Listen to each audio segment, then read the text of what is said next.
Desde el comienzo de la historia hasta nuestros días, siempre existieron pensadores que, disconformes con las sociedades en las que vivían, diseñaron sistemas alternativos ideales y construyeron utopías en torno a una sociedad mejor. Por eso, esto es 5 predicciones del futuro según grandes pensadores. Casi todas las propuestas tuvieron principios similares: el regreso a la despreocupada vida prehistórica, donde los seres humanos pudieran llevar una existencia cómoda, repleta de bienes, la desaparición de la propiedad privada y el deseo de una sociedad donde todas las cosas fuesen comunes, el rechazo al individualismo o todo aquello que nos diferencia y nos hace únicos. Más allá de que prácticamente todas se quedaron casi siempre en eso, ideas, es interesante contarles un poco de esto, más que nada sobre aquellos que sí fueron llevados a cabo y terminaron siendo un fracaso absoluto, quedando solo como sueños que al materializarse resultaron ser espantosas pesadillas.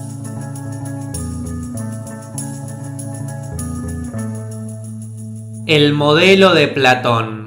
Nacido en Grecia en el año 427 a.C., el ateniense Platón fue el primero en plantear un sistema utópico para la sociedad. En uno de sus escritos más conocidos, La República, que además de hablar sobre el nacimiento de la verdadera justicia, encontramos una detallada descripción de cómo sería el estado ideal, o según él, el estado justo. La República, o el estado perfecto, estaría formado por 3 clases sociales: los gobernantes, los guardias y los productores. Los gobernantes serían los encargados de manejar el Estado, a los guardias su protección y defensa, y a los productores el abastecimiento de todo lo necesario para la vida, la alimentación, la ropa y la vivienda. Pero antes de que digas que esto es exactamente igual que en la Edad Media, a diferencia de ella, cada uno de nosotros pertenecerían a una u otra de estas clases, no por nacimiento, sino por capacidades. Cada uno sería educado para desempeñar eficientemente las funciones de su grupo, según cuál fuese su actitud fundamental: sabiduría para los gobernantes, coraje para los guardias o ambición para los productores. Según Platón,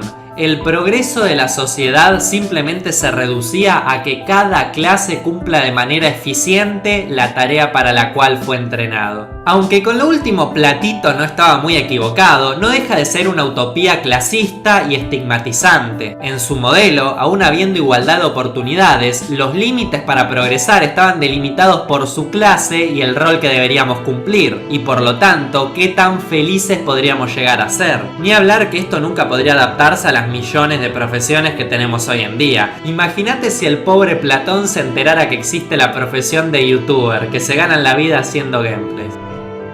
Vasco fue un fraile español nombrado obispo de la diócesis de Michoacán, en México, por el emperador Carlos V en 1537. En pleno periodo de conquista americana, la idea de Vasco planteaba un mundo sencillo y perfecto, donde lo que predominaba sobre todas las cosas era una elevadísima moral humanista. El ideal de Quiroga se basaba en la fundación de poblados agrícolas que debían obedecer las ordenanzas y convivencia con frailes, quienes mientras el resto trabajaba, llevarían a cabo todas las labores eclesiásticas. Sorprendido por la similitud del estilo de vida de los nativos americanos con los antiguos españoles, esa simplicidad con que se mostraban, deseaba imitar un estilo de vida similar al que podemos leer en los primeros pasajes de la Biblia. En el periodo de 1531 a 1535, Vasco funda a pocos kilómetros de la Ciudad de México, con su propio salario, ojo, el primer modelo de poblado utópico, llamado Hospital Pueblo de Santa Fe. 4 años después, en 1537, es elegido obispo de Michoacán y nuevamente pasó a chuparle un huevo la pobre gente, lo cual terminó dejando el proyecto abandonado y las personas terminaron pisándose la cabeza, entre dejando ver su verdadera naturaleza.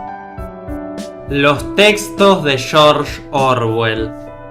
Nacido bajo el nombre de Eric Arthur Blair y posteriormente mejor conocido por el seudónimo de George Orwell, fue un famosísimo escritor y periodista del siglo XX, conocido por grandes obras como Rebelión en la Granja y 1984, siendo pionero en lo que después conoceríamos como anti-utopía. A diferencia de lo que veníamos viendo en el pasado, el futuro del que muchos temían en el siglo XVIII o XIX ya había llegado, y era hora de que empecemos a imaginar un poco de lo que vendría más adelante. Cuando Orwell escribió esta obra maestra de la ciencia ficción, 1984, planteó una aterradora descripción de un futuro donde estaríamos permanentemente vigilados por el gran hermano. Como resultado, ya que todos le estaban dando con todo, muchos flashearon que Jorgito le estaba tirando indirectas a la Unión Soviética, pero estaban equivocados. Él no estaba en contra del socialismo, sino que intentó mostrar al mundo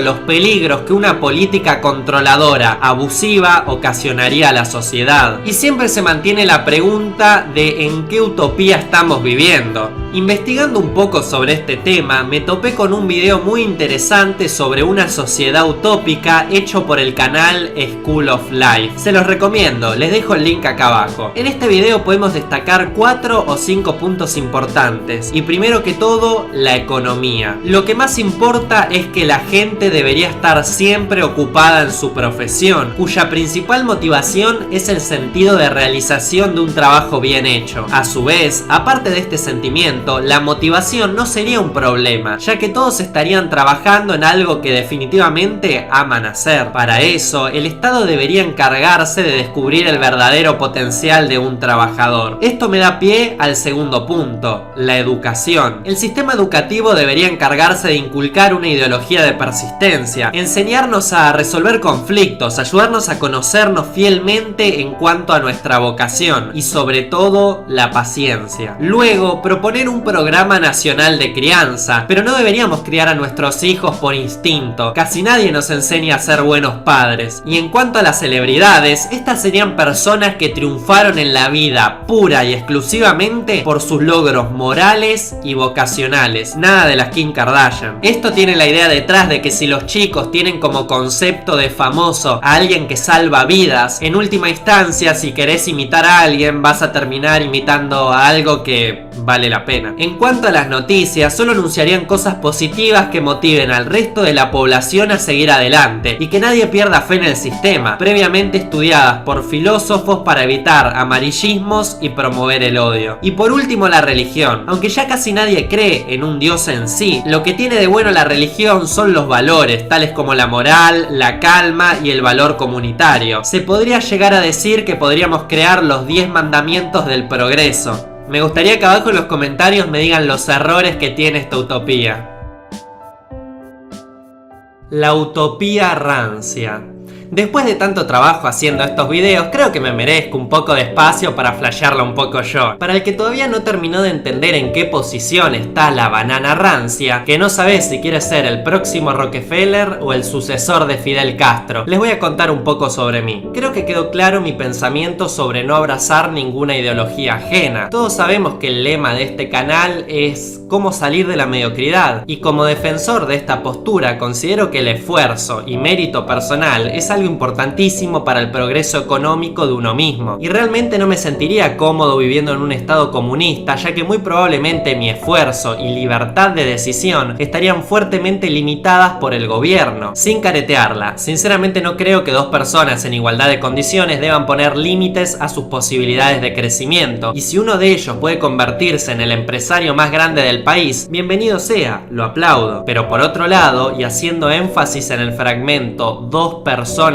en igualdad de condiciones, el capitalismo lamentablemente tampoco es un sistema perfecto. La desigualdad económica, más allá del debate de cómo esa persona terminó en ese estrato social, funciona prácticamente como una enfermedad hereditaria casi sin tratamiento. Aquel niño que nació en un hogar pobre deberá abrirse paso ante la adversidad, haciendo su camino mucho más difícil que aquel chico de clase media que nunca tuvo que salir a trabajar para sostener la economía familiar, cuyos estudios universitarios universitarios son algo mucho más que seguro, a diferencia del chico pobre que probablemente tenga que adaptarse a lo que sus bolsillos permitan. Probablemente deba limitarse a qué universidad deba ir, e incluso hasta qué carrera deba estudiar, a diferencia del chico clase media, que probablemente está asistiendo a una buena universidad, estudiando algo que le garantice una buena salida económica. Una vez sentado todo esto, la idea meritócrata de progreso del capitalismo me parece la más positiva y útil para hacer crecer a una nación y a un sistema, ya que proveerá del capital necesario a todas aquellas personas que realmente luchen por él. Pero aquel niño no es culpable de haber nacido en ese hogar donde no se le puede garantizar un futuro que no lo condene a la miseria el resto de su vida. Como solución a todo esto, propongo que toda la asistencia social y los millones que el Estado gasta solamente para hacer más ameno el pasar de estas personas, pero no prestándoles una ayuda real, que sea destinado a un fondo o refugio